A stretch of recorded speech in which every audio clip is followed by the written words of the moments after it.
Today we will discuss about sentence. Sentence क्या होता है, आज हम डिस्कस करेंगे कि सेंटेंस होता क्या है एक्चुअल में। सेंटेंस एक कॉम्बिनेशन है। Sentence is a combination of subject and verb. Sentence पे मैंने क्या लिखा है, sentence is a combination, sentence is a combination of subject and verb. Sentence क्या होता है, सेंटेंस दो चीजों का कॉम्बिनेशन है। कॉम्बिनेशन मतलब दो चीजों से मिलकर बना है। कौन कौन सी दो चीजों से मिलकर बना है? फर्स्ट है सब्जेक्ट और दूसरा है वर्ब। कोई भी सेंटेंस दुनिया का जब भी फॉर्म होता है, कोई भी व्यक्ति फॉर्म करे उस सेंटेंस को, तो मात्र दो चीजों से मिलाकर वो फॉर्म करता है सेंटेंस को। पहली चीज है सब्जेक्ट और दूसरी चीज है वर्ब। अगर जो इन दोनों को आपस में मिला दिया जाए तो एक सेंटेंस का निर्माण होता है, एक नए सेंटेंस का निर्माण होता है। हम देखेंगे parts of sentence. Parts of sentence में क्या होता है, एक सब्जेक्ट है और दूसरा पार्ट है प्रेडिकेट। सब्जेक्ट को अगर जो छोड़ दिया जाए तो सेंटेंस का जितना भी पार्ट बचता है वो सारा का सारा प्रेडिकेट होता है। केवल और केवल हम सब्जेक्ट को छोड़ दें तो जितना भी पार्ट बचेगा वो सब प्रेडिकेट होगा। जैसे कि एक एग्जांपल मैं आपको देता हूं, मैंने लिखा सी कुक्स फूड डेली। ये मैंने सेंटेंस लिखा। इसमें अगर जो इस सी को हम छोड़ दें, खाना बनाता है, कौन खाना बनाता है? सी। तो ये हमारा हो गया सब्जेक्ट। तो अगर जो हम इसे छोड़ दें तो जितना भी पार्ट बच गया हमारा, इस पूरे के पूरे पार्ट को हम कहते हैं प्रेडिकेट। सब्जेक्ट सिर्फ इतना ही नहीं होता है, सब्जेक्ट और प्रेडिकेट सिर्फ इतना ही नहीं होता है, इसमें कुछ अलग अलग से वर्ड भी जोड़े जाते हैं जिन्हें हम कहते हैं पार्ट्स ऑफ सब्जेक्ट, जिन्हें हम कहते हैं parts of subject, parts of predicate. तो अगर जो हम पार्ट्स ऑफ सब्जेक्ट और पार्ट्स ऑफ प्रेडिकेट की बात करें तो पार्ट्स ऑफ सब्जेक्ट में मुख्य रूप से दो पार्ट दिए गए होते हैं। पार्ट्स ऑफ सब्जेक्ट में अगर जो हम बात करें तो मुख्य रूप से दो पार्ट दिए होते हैं, एक क्वालिफायर है और दूसरा हेड वर्ड है।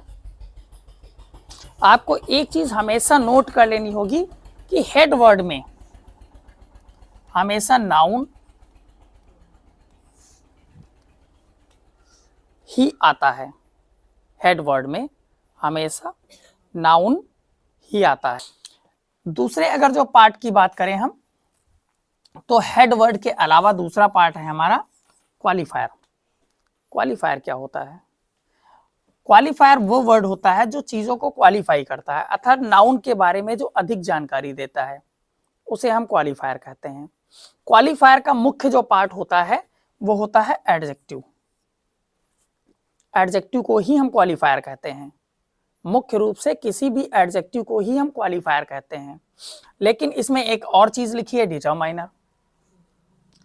कुछ ऐसे क्वालिफायर होते हैं जो एडजेक्टिव होते नहीं हैं, मेनली वो एडजेक्टिव नहीं होते हैं, अलग अलग से कहीं से आते हैं, अलग अलग पार्ट से आते हैं, अलग अलग जगहों से लिए जाते हैं, लेकिन वो काम करते हैं एडजेक्टिव का ही, तो उन्हें हम डिटरमाइनर कहते हैं। जो काम सिर्फ करें, होना एडजेक्टिव, सिर्फ एडजेक्टिव का काम करें आकर, उन्हें हम कहते हैं डिटरमाइनर। जो सिर्फ काम करें एडजेक्टिव का, एडजेक्टिव ना हो, सिर्फ एडजेक्टिव का काम करें। जो मुख्य रूप के एडजेक्टिव हैं उन्हें हम एडजेक्टिव्स ही कहेंगे क्वालिफायर में। लेकिन जो सिर्फ काम करने आ जाए एडजेक्टिव का, एडजेक्टिव मिसिंग हो और सिर्फ एडजेक्टिव का काम करने आ जाए, तो उन्हें हम कहते हैं डिटरमाइनर। जैसे मैं एक एग्जांपल देता हूं, my younger sister is not here. ये मैंने एक एग्जांपल लिखा।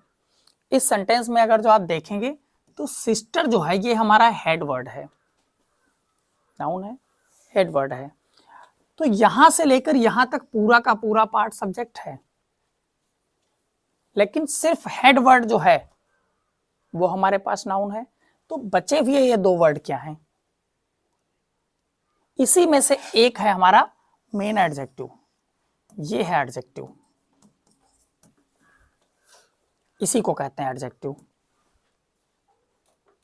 और जो दूसरा बच गया माई, आपने इसे सीखा होगा, पसेसिव प्रोनाउन है। पसेसिव प्रोनाउन में ये हर बुक में जब प्रोनाउन का डायग्राम सिखाया जाता है तो हर बुक में ये लिखा होता है कि ये एक पसेसिव प्रोनाउन है आई के लिए। तो आई के लिए जब ये पसेसिव प्रोनाउन है तो वहां तो है ये प्रोनाउन, लेकिन यहां तो काम कर रहा है माई सिस्टर, मेरी बहन। और एक चीज, नाउन के पहले जो भी चीज आ जाती है, जो भी चीज आ जाए नाउन के पहले, वो हर चीज एडजेक्टिव बन जाती है। तो जब वो हर चीज एडजेक्टिव बन जाती है, नाउन के पहले आने वाला हर वर्ड जब एडजेक्टिव बन जाता है, तो ये भी कहीं ना कहीं तो एडजेक्टिव है। नाउन के पहले ये भी आया है, ये भी आया है, तो ये भी एडजेक्टिव है, ये भी एडजेक्टिव है। इसीलिए हम इसे कहते हैं पसेसिव एडजेक्टिव, पसेसिव एडजेक्टिव। तो क्वालिफायर में जितने भी पसेसिव एडजेक्टिव होते हैं वो सब के सब आ जाते हैं। जितने भी पसेसिव एडजेक्टिव वो सब के सब क्वालिफायर में आ जाते हैं, अर्थात डिटरमाइनर में पहुंच जाते हैं। Types of determiners, types of determiner में कुल मिला के मैंने 6 पार्ट लिखे हैं, 6 टाइप्स लिखे हैं। Number 1 article. जितने भी आर्टिकल हमने सीखे हैं 1, 2, 3 होते तो एक्चुअल में ये 2 ही हैं। जो ए और एन है वो है इनडेफिनिट आर्टिकल, और जो दा है वो है डेफिनिट आर्टिकल। तो ये दोनों प्रकार के आर्टिकल हमारे डिटरमाइनर ही होते हैं। नेक्स्ट पसेसिव, और ये पसेसिव एडजेक्टिव्स और पसेसिव प्रोनाउन दोनों होते हैं। एक्चुअल में तो होते हैं ये पसेसिव प्रोनाउन, एक्चुअल में ये होते हैं पसेसिव प्रोनाउन, लेकिन काम करते हैं ये सेंटेंस में आकर पसेसिव एडजेक्टिव का पोसेशन दिखाने का काम करते हैं। पसेसिव मतलब पोसेशन, अधिकार। जब कोई चीज पर किसी चीज का अधिकार होता है, जैसे कहें माई फादर, तो मेरा अधिकार है पिताजी पर, तो माई क्या है? पसेसिव एडजेक्टिव फादर के लिए। वैसे ही अवर, जैसे मैंने कहा अवर साइकिल, तो अवर साइकिल में अवर क्या है? पसेसिव एडजेक्टिव, साइकिल को क्वालिफाई कर रहा है, इसलिए क्वालिफायर है। लेकिन ये यूज किए जाते हैं डिटरमाइनर के रूप में। क्यों? क्योंकि ये एडजेक्टिव से बिलोंग नहीं करते हैं। तो जो चीजें एडजेक्टिव से बिलोंग ना करें लेकिन वर्क करे सिर्फ एडजेक्टिव का, बिलोंग ना करें और सिर्फ वर्क करे एडजेक्टिव का, उन्हें हम कहते हैं डिटरमाइनर। तो पसेसिव एडजेक्टिव जितने भी होते हैं वो सबके सब डिटरमाइनर हैं। नेक्स्ट है नंबर। जो भी नंबर नाउन से पहले आ गया और उसको क्वालिफाई करने लगे, वो समझ जाना कि वो डिटरमाइनर है। नेक्स्ट आता है क्वांटिफायर। क्वांटिफायर अर्थात जहां पर सिर्फ और सिर्फ क्वांटिटी दी गई हो। क्वांटिटी मतलब किसी नाउन की मात्रा, सिर्फ जब मात्रा दी गई होती है तो हम उसे क्वांटिफायर्स कहते हैं। जैसे some, any, much, few, every, each. यहां पर सिर्फ मात्रा की बात करी जाएगी। और जब सिर्फ मात्रा की बात करी जाए और वो क्वालिफाई करें नाउन को क्वालिफाई करें और मात्रा की बात करी जाए तो उन्हें हम कहेंगे डिटरमाइनर। यानी कि जितने भी क्वांटिफायर्स होते हैं वो सब के सब डिटरमाइनर होते हैं। नेक्स्ट, डेमोन्स्ट्रेटिव्स अर्थात डेमोन्स्ट्रेटिव प्रोनाउन जो हमने 4 सीखे हैं, this that these those, this that these those, ये 4 वर्ड क्या कहलाते हैं? Demonstrative pronoun. और डेमोन्स्ट्रेटिव प्रोनाउन के साथ जब ये नाउन के पहले आ जाते हैं तो इन्हें हम कहते हैं डेमोन्स्ट्रेटिव एडजेक्टिव्स। तो ये सारे के सारे डेमोन्स्ट्रेटिव एडजेक्टिव्स डिटरमाइनर बन जाते हैं। नेक्स्ट, इंट्रोगेटिव्स। कुछ इंट्रोगेटिव ऐसे वर्ड होते हैं जो डायरेक्ट नाउन से पहले आ जाते हैं। तो जितने भी वर्ड डायरेक्ट नाउन से पहले आ जाएंगे वो सब के सब इंट्रोगेटिव एडजेक्टिव बन जाते हैं।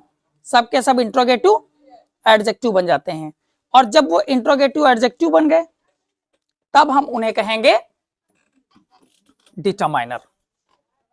जैसे एग्जांपल में मैंने दिया है, व्हाट है, विच है, हुज है, ये डायरेक्ट नाउन से पहले आ जाते हैं। जैसे बहुत जब छोटा बच्चा होता है तो उससे क्वेश्चन पूछा जाता है, इन which class, in which class, तो विच के बाद डायरेक्ट क्लास आता है। वहां पर विच क्या है? Interrogative adjective. और इंट्रोगेटिव एडजेक्टिव है, इट मीन्स वो डिटरमाइनर है। तो ये जितने यहां पर लिखे गए हैं ये सब क्या है? डिटरमाइनर। नेक्स्ट पार्ट में डिस्कस करेंगे एडजेक्टिव के बारे में, जो क्वालिफायर का दूसरा पार्ट है।